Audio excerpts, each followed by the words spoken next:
नमस्ते, welcome to सुशीलफूडमार्ट। आज म दसैँ स्पेसलको लागि यो गोर्खाली लामचप र गोर्खाली पोटेटो बनाउन गइरहेको छु। त्योसँग लाउरे चटनी पनि बनाउन गइराखेको छु।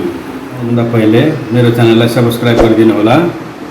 मेरो च्यानलमा जो नयाँ हुनुहुन्छ भने र यो आधा किलो जति लामचप होला। मैले आधा किलो लामचपको लागि यो मसला बनाएको हो। हजुरले त्यही अनुसारले बनाउनु होला। र यसलाई मोल्ने छु। आधा किलो लामचपको लागि आधा कप ह्याङ्कर लिएको छु। Table spoon ginger garlic paste, 1 teaspoon lemon juice, 1 table spoon mustard oil, 1 teaspoon salt, half teaspoon black pepper, 1 teaspoon cumin and coriander powder, जीरा धनिया पाउडर,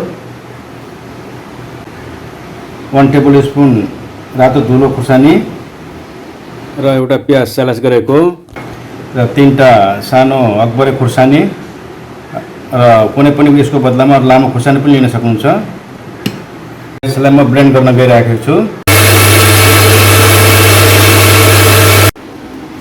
मैले यो ब्लेन्ड गरिसकेको छु। अनि आउँदैछु, तेल हाल्दैछु तताउ मजाले, नत्र टाँसिन डर हुन्छ।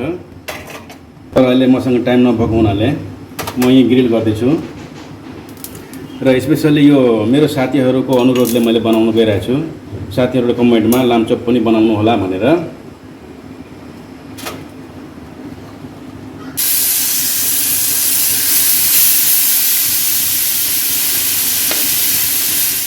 साइडबाट तेल हालौँ। अझै बेला भइसकेको छ, उल्टाउने बेला भइसकेको छ। अब यसलाई छोपिदिउँ। लगभग 15 देखि 20 मिनट पकाउनु पर्छ। अनि वेल्डन हुन्छ, अनि राम्रोसँग पाक्छ। र हिटलाई सानो पार्छौँ। अब म लाउरे चटनी बनाउन गइरहेको छु।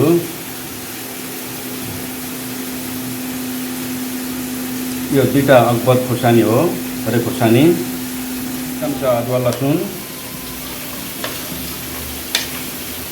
र एउटा सानो प्याज,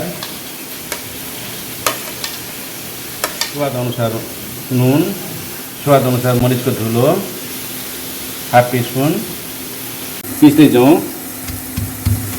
ओखलमा।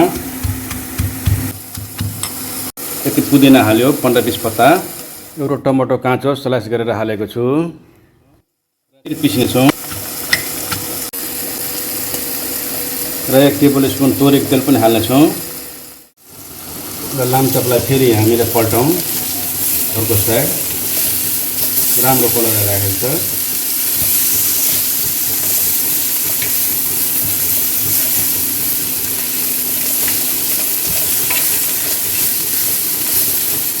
अब यसलाई अझै राम्रोसँग पाक्नको लागि छोपिदिउँ। आलु हाफ बोइल भइसकेको छ। लगभग हामीले यसलाई 10 मिनट जति पकायौँ। अब यसलाई छान्दैछौँ।